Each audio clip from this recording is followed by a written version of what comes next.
오, 영양식 데살로니가후서 2장 1절부터 17절까지 말씀의 제목은 흔들리거나 두려워하지 말라입니다. 본문 말씀은 예수님의 재림 임박설로 인해 흔들리는 데살로니가 교회를 향해 예수님의 재림을 기다리는 올바른 태도에 대해서 설명하는 사도 바울의 편지입니다. 말씀을 보니까 사도 바울은 데살로니가 교회를 향해서 두 가지를 권면하고 결론적으로 잘못된 모습을 향한 하나님의 계획은 심판이라고 설명합니다.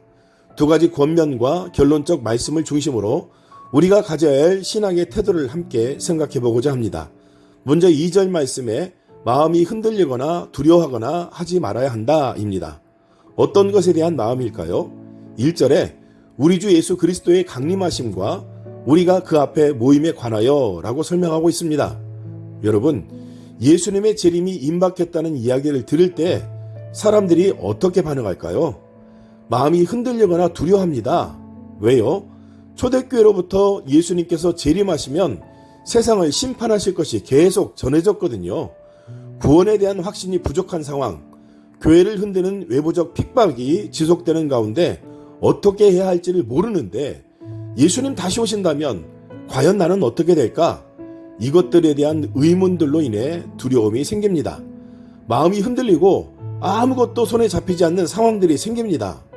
그런데요, 사도 바울의 권면을 조금만 더 깊이 생각하면 예수님의 재림은 두려워할 일이 아니라고 설명합니다. 예수 그리스도를 영접하고 믿는 믿음의 사람으로서 우리는 예수님의 다시 오심을 기대하며 기다리는 사람들이지 다시 오실 예수님이 심판주로 오신다는 이야기를 들으면서 겁먹고 두려워할 것이 아님을 설명합니다. 두 번째는 누가 어떻게 해도 미혹되지 말라입니다.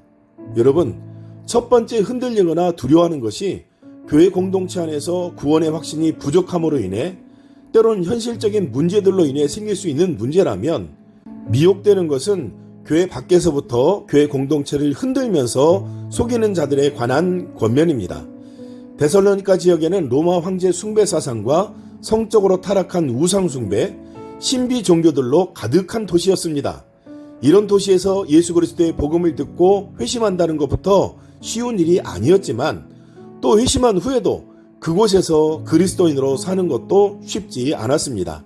사도 바울은 흔들리는 데살로니가 교회를 향해 아직 주의 날이 이르지 않았다고, 그 일이 있기 전에 배교하는 일, 불법의 사람들이 나타난다고 설명합니다. 사람들을 유혹해서 멸망으로 이끌 뿐 아니라 결국 자신도 멸망당하게 될 인물이 나타난다는 것입니다.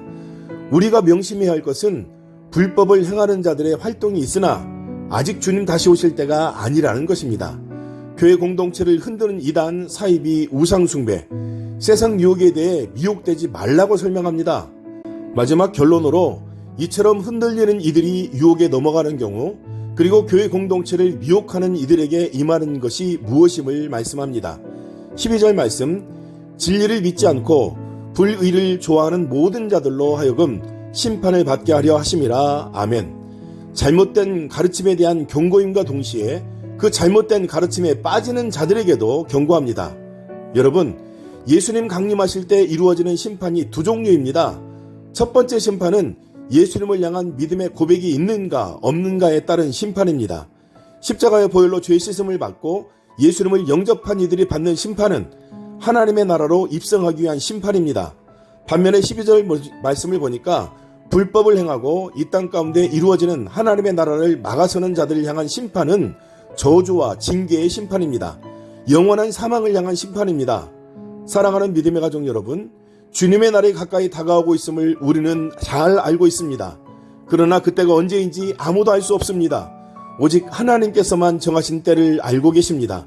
우리가 해야 할 일은 그날을 예비하며 주님께서 맡겨주신 사명을 감당하기 위해 믿음으로 사는 것입니다. 세상 유혹에 미혹되지 않고 오직 예수 그리스도의 뒤를 따르는 참된 그리스도인의 모습을 갖는 것입니다.